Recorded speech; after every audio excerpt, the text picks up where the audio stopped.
Hey everyone, it's Triple Mango Threat, and I recently had a community poll asking which commander you'd like to see a deck tech on.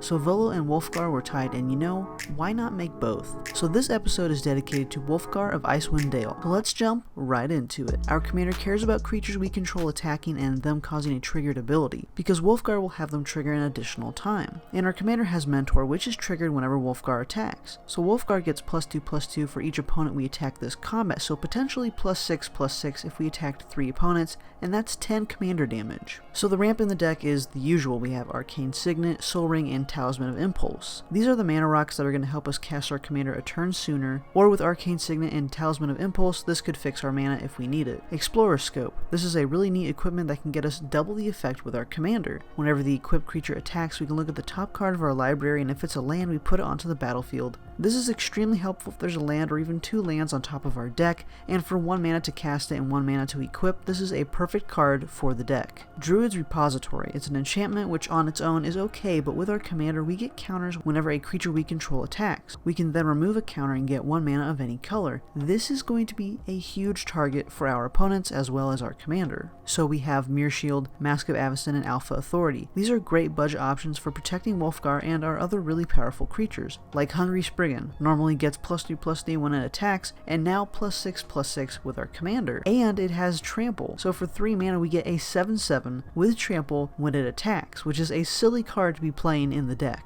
Hoarding Ogre. Now I really do not like the new mechanic where you have to roll d20s, but this card is really good in this deck. Whenever Hoarding Dragon attacks, we're going to roll a d20, and if it's between 1 and 9 we make a treasure token. If it's between 10 and 19 we make 2 treasure tokens, and if we roll a nat 20 we get 3 treasure tokens, and with Wulfgar we can double all of these, so it's so good. Coastline Marauders. It's a 0/3 with Trample that gets +1/+0 whenever it attacks for each land defending player controls.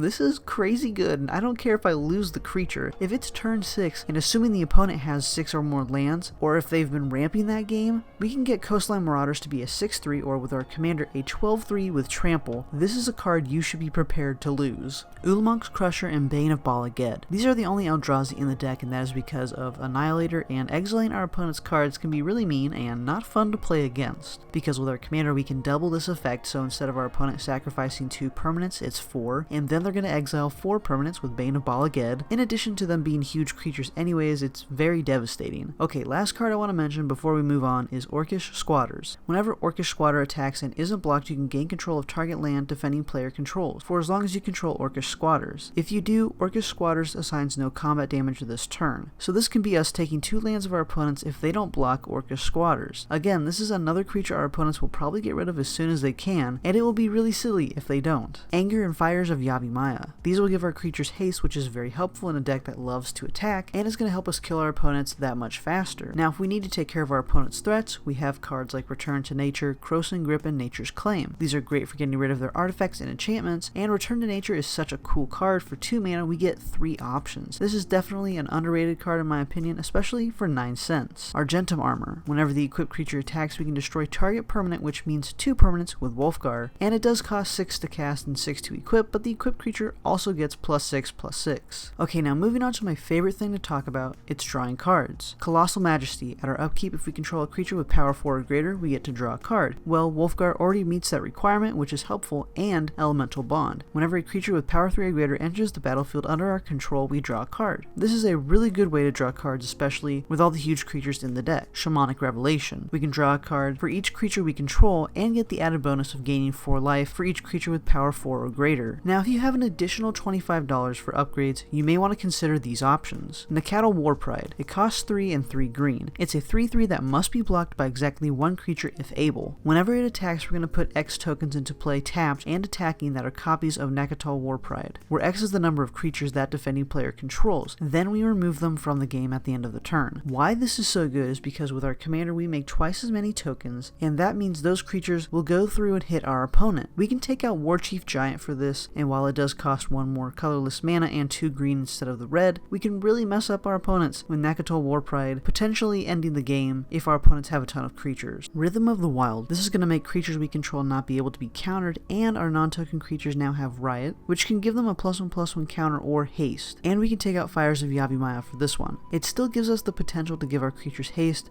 It's the same mana cost, just more benefits. Sword of the Animist. Whenever the equipped creature attacks, we get to search our library for a basic land and put it onto the battlefield tapped. We get 2 basic lands if we have our commander, which is super good. We'll take out Explorer Scope for this one. It does cost 1 more mana, but we can actually give our creature +1/+1, and we don't have the possibility of getting non-land cards on top of our library, and Explorer Scope just do nothing. Werewolf Pack Leader. Whenever it attacks, if we attack with power 6 or greater this combat, we get to draw a card, which could be 2 cards with our commander, and Wulfgar easily helps us meet that 6 power requirement. We'll take out Overwhelming Instinct for this one. It wants us to attack with 3 or more creatures in order to draw a card, which is still fine for the deck. We have the creatures to make that happen, but Werewolf Pack Leader is 1 mana cheaper while adding a green mana, and will always hit the 6 power requirement while we have our commander out. Toski, Bearer of Secrets. It's a 1/1 scroll that can't be countered, it's indestructible, and it attacks each combat if able. Whenever a creature deals combat damage to a player, we draw a card. This is going to get us a huge amount of card draw, and we can take out Hunter's Insight for this one, which Hunter's Insight is a one-time use of getting a huge amount of cards, but Toski is going to be more reliable card draw and get us more cards over time.